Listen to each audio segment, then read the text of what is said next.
Hi friends, நாங்கள் இந்திரா பேசுகிறேன்.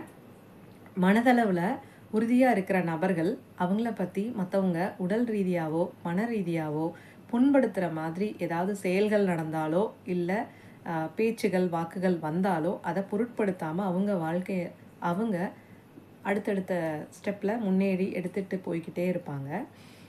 And அதே மாதிரி யார்கிட்ட எப்போ எப்படி பேசணுன்றது அவங்களுக்கு நல்லாவே தெரியும். ஒரு வேளை மற்றவங்க எல்லாம் உனக்கு இது தேவையில்லை, இது ஒர்த் இல்லை, நீ இவ்வளோதான் அப்படின்ற மாதிரி யாராவது பேசினா கூட நான் யாருன்றது எனக்கு தெரியும், அவங்க சொல்கிறது வெறும் கமெண்ட் தான் என்னை பற்றி அப்படின்றத புரிஞ்சுக்கிட்டு அவங்களோட திறமை மேலே நம்பிக்கை வச்சு அவங்களா முன்னேறி போய்கிட்டே இருப்பாங்க. நாமளும் அதே மாதிரி மனதளவில் உறுதியான மக்களாக இருந்தோம் அப்படின்னா நிச்சயமாக நம்மளோட வாழ்க்கையும் எப்பயுமே ரொம்ப சந்தோஷமாக இருக்கும். புறத்தை நம்பி இல்லாமல் அகத்தை நம்பி வாழலாம்.